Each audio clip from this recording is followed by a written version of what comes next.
Okay, party people, let's review the Aufbau principle and Hund's rules. I know that you all did this in your Gen Chem days, but it will be a good review and we can add our PChem touch onto these things. So looking at our energy level diagrams. So this is what we came up with from our solving our hydrogen 1s wave function. So I'm just going to write H1s wave function, and this is the energy solution, right? So H operated on H1s, and that gave us the energy and returned the original H1s wave function. Apologies. I was trying to write a psi, and then I wanted to write an H. Let's just write H1s, right? So these energy solutions give us the following. For hydrogen and hydrogen only, these states are degenerate. So for example, if I look at the N as 1 level, that has the same energy as this 1s level. If I look at the N is equal to 2 level, that has the same energy as the 2s and the 2p. And right, I can keep going with this. The 3s, 3p, 3d will all be at the same level. And the 4s, 4p, 4d, and 4f will all be at the same level. But that is for hydrogen only. So for the one electron system only. As it turns out, when we include multiple electrons, they shield each other from the nucleus, and that causes their levels to split. And it causes the levels to split in this familiar way that you hopefully remembered from Gen Chem, right? That goes in the order of the periodic table. 1s, 2s, 2p, then 3s, 3p, 3d, then 4s, 4p, 4d, then 5s, et cetera, et cetera, et cetera. And of course, exceptions occur within those orders, right?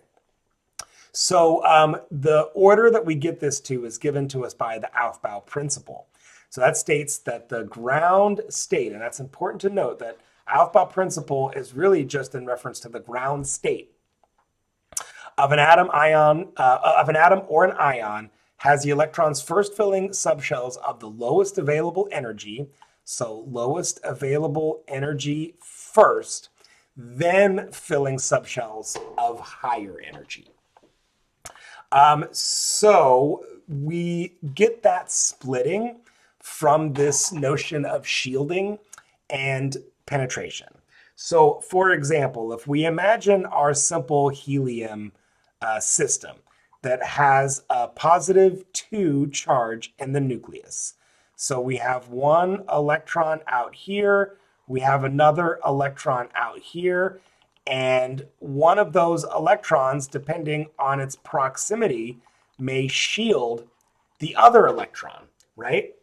So this electron may experience the full +2 charge of that nucleus, but now as a result, this electron will be shielded.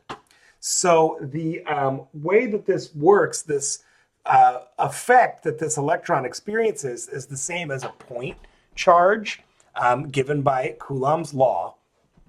And so that means now that our effective nuclear charge is something a little bit less than the actual nuclear charge.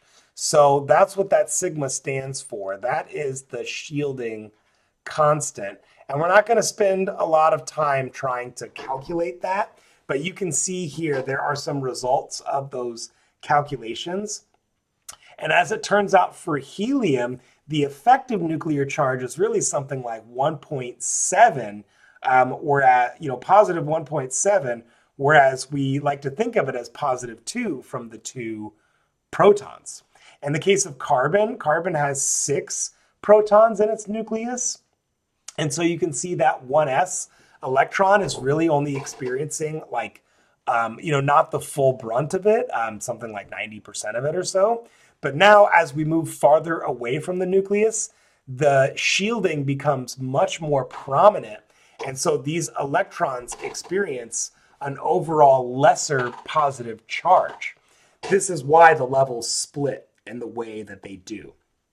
Also, we can see if we look at the radial distribution plots, we can see here that even though the 3p level penetrates into the 3s level, the 3s level is still overall closest to the nucleus, which is why we see the effective nuclear charge go in the way that it does. So for example, in carbon, the 2s experiences about positive 3.2, whereas the 2p is only about positive 3.1. And obviously exceptions will occur throughout the periodic table, but this general trend holds. So reviewing Hund's rules now, which tell us how to properly populate our electrons in orbitals, we get the following rules. Electrons occupy different orbitals of a given subshell before doubly occupying any one of them. So we're going to singly occupy subshells until we have to go up to the next subshell, and in which case we'll pair it up before we do that. An atom in its ground state adopts a configuration with the greatest number of unpaired electrons. And this is due to what's called spin correlation. So an atom shrinks slightly when spins are parallel because the electron nucleus interaction is slightly improved. So in other words, there is just slightly less shielding when both of our electrons are spin up versus spin paired. So when they are parallel, there is less shielding. When they are anti-parallel, there is more shielding. So as it turns out, that parallel spin state is just slightly lower in energy when it is possible to adopt that configuration. So for example, hopefully you all remember how to do these ground state electron configurations, but if not, we'll go through these here briefly. As we start to put together our electron configurations and moving on from helium, right? We recognize helium will be 1s2. So let's write that down. Helium is 1s2. As we start adding electrons, we have to go in order of the periodic table. So for example, lithium, we add 1 electron to the 2s level. We write that as 1s2, 2s1, or in the condensed configuration, that could be helium, which is the same as 1s2, 2s1. So now when we add 1 more electron to make beryllium, we can't jump over to the 2p yet. We have to fill out the subshell. And because we can only have anti-parallel electrons in the same orbital, we have to make a pair of those. So beryllium becomes 1s2, 2s2. Or we could write that as helium, 2s2. So we still haven't closed out the 2 shell yet. We only closed out the 2s subshell. So now going on to boron, you can see we're ready to start populating the 2p subshell. And as we look at carbon and nitrogen, we can see now that we're going to adopt that parallel spin configuration in neighboring subshells before we force them to pair up, which is exactly what happens with oxygen, right? After I have all spin parallel in the nitrogen 2p subshell, I now have to force one of them to pair up in the case of oxygen. Same in fluorine, I add 1 more, so now I've got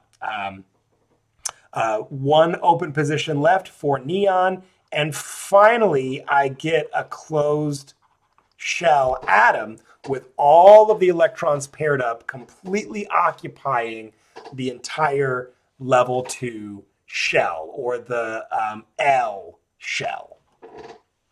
Okay, so the other thing to talk about, oops, okay, sorry, I got ahead of myself. We will pick up with this in the next video.